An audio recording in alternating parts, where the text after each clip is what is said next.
আজকের গল্প ভূতের অট্টালিকা। দেখতে থাকুন।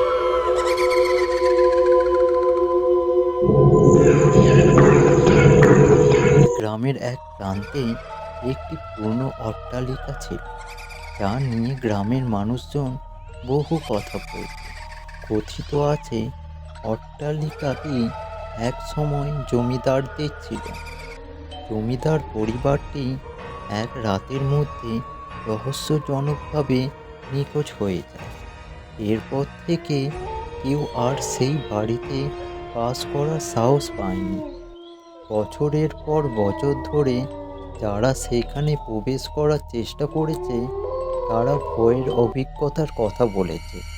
অনেকেই দাবি করে রাত হলে সেখানে অদ্ভুত কান্নার শব্দ শোনা যায়। কারোর মতে অট্টালিকার জানালায় মাঝে মাঝে সাদা এক পোশাক পরা নারীর ছায়া দেখা যায়, যার মুখ ঢেকে রাখা থাকে তুলে। একবার গ্রামের কয়েকজন যুবক সাহস করে রাতের অট্টালিকায় প্রবেশ করার সিদ্ধান্ত নেয়।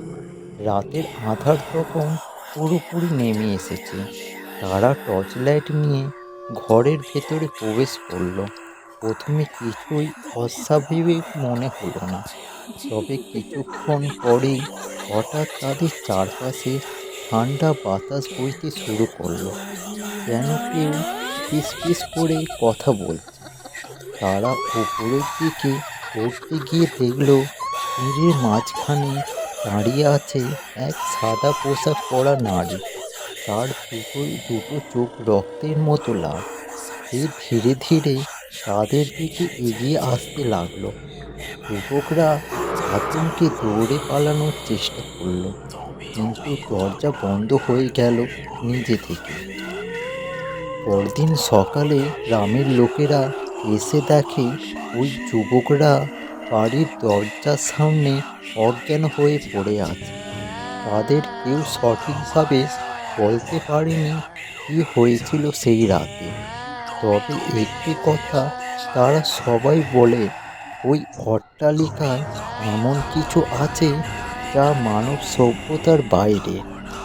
এরপর থেকে কেউ আর সেই বাড়ির ধারে কাছে যায় না। অট্টালিকা এখনো সেখানে দাঁড়িয়ে আছে, ভয়ের এক অমোঘ প্রতীক হয়ে।